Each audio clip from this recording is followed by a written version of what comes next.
Bom dia, hoje é dia 24 de outubro de 2025, sexta-feira, último dia da semana, dia que tem alguns indicadores aí relevantes, principalmente para o Brasil, aqui na questão de inflação.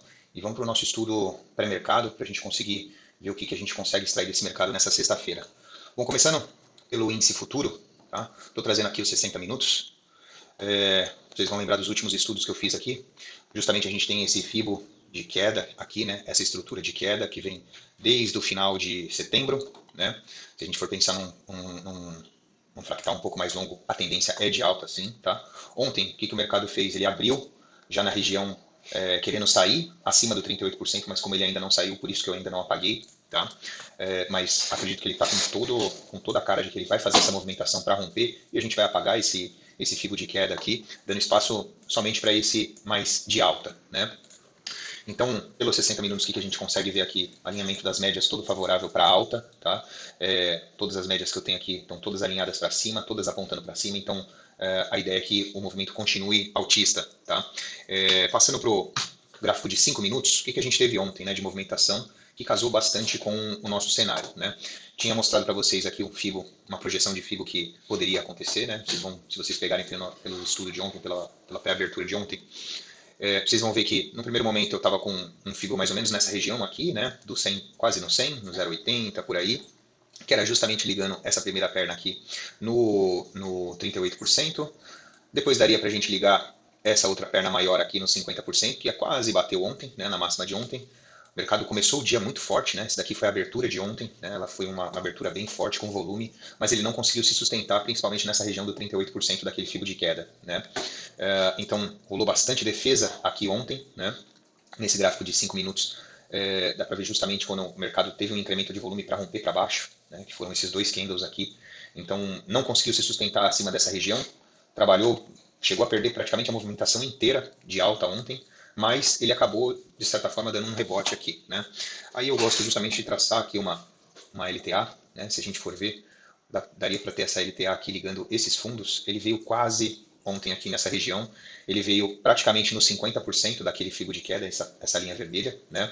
Chegou a passar os 50% aqui dessa estrutura de alta, mas justamente chegou numa região aqui, né? Se vocês forem ver até pelo dia anterior, uma região de troca de polaridade aqui, então precisaria ter um incremento considerável de volume para ele passar essa região, né?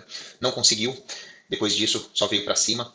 Hoje, com a divulgação do IPCA, se ele vier bem mais fraco do que o esperado, tem tudo para que o mercado volte para uma onda um pouco mais otimista mesmo, né? Por quê? Porque significa justamente que o Banco Central, tendo espaço para cortar juros, o Banco Central está muito enfático na questão de manter a taxa de juros alta por conta da inflação estar acima do teto da meta, né? E as expectativas futuras também estarem acima do teto da meta, né? Então, essa inflação vindo mais fraca faz com que o Banco Central talvez comece a considerar já o começo de corte de juros já no começo do ano de 2026, né? E isso é bom para a bolsa, né? A gente pode ver que justamente a bolsa, mesmo com a taxa de juros altíssima de 15%, as empresas têm performado muito bem, têm entregado ótimos resultados, que faz justamente com que o nosso Bovespa ele mantenha essa tendência de alta, né? No ano a gente já está tendo uma valorização bem forte do Bovespa, acima de 18 ou 19%, se eu não me engano. Deixa eu ver se eu tenho aqui, fácil a tela de valorização do Bovespa, né? Se a gente for ver aqui, ó, o Ibovespa no ano a gente já tem 21% de alta, né? Então bem forte. Em uma semana 1,62, no mês ele já recuperou, já estava em queda, não sei se vocês vão lembrar, mas no mês de outubro ele chegou a apresentar mais, se não me engano, menos de 3,5%, quase 4% de queda no mês, recuperou toda a movimentação, né?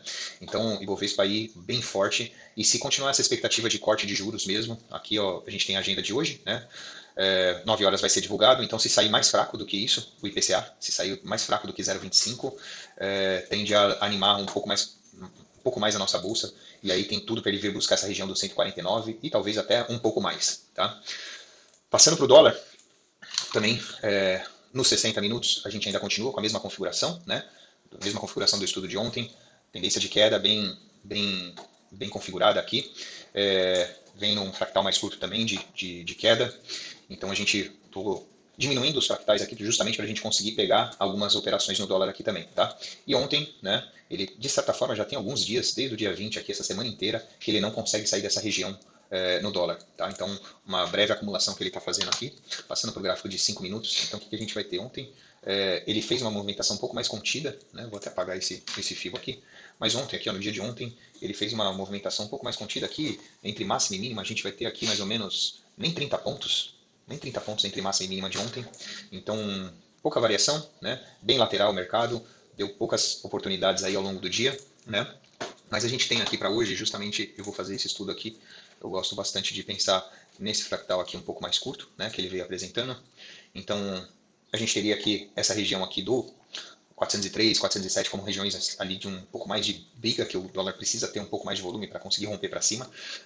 Senão essa região aqui é excelente para venda, né, tem se mostrado aqui essa última semana, né? Justamente essa região aqui onde precisa ter um incremento de volume para ele conseguir desbravar para cima, mas para baixo ele está muito fácil de romper e vir para baixo, né? Se ele vier abaixo aí do 89, né? Justamente se ligar com aquele cenário um pouco mais benigno, né? De inflação, entrada de capital no país, bolsa para cima, o dólar tem como desbravar patamares um pouco mais baixos, né?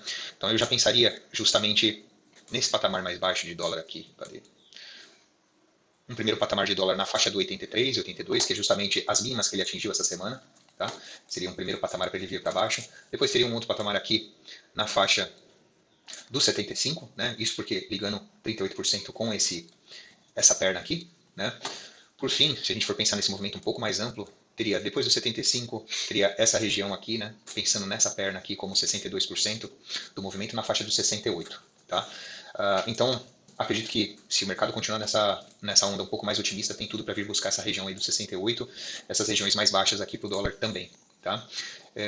Bom, se ele vier para cima, a gente tem novamente, né, enquanto isso daqui, a gente está fazendo um figo de previsão, vamos dizer assim. Né?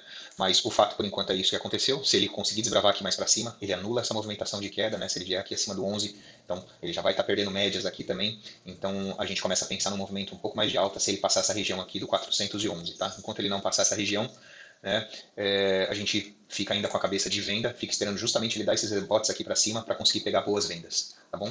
Acredito que seja isso, vou ficando por aqui, vou atualizando vocês assim que surgir alguma oportunidade ou conforme forem aparecendo algumas operações. Bom dia e bons negócios.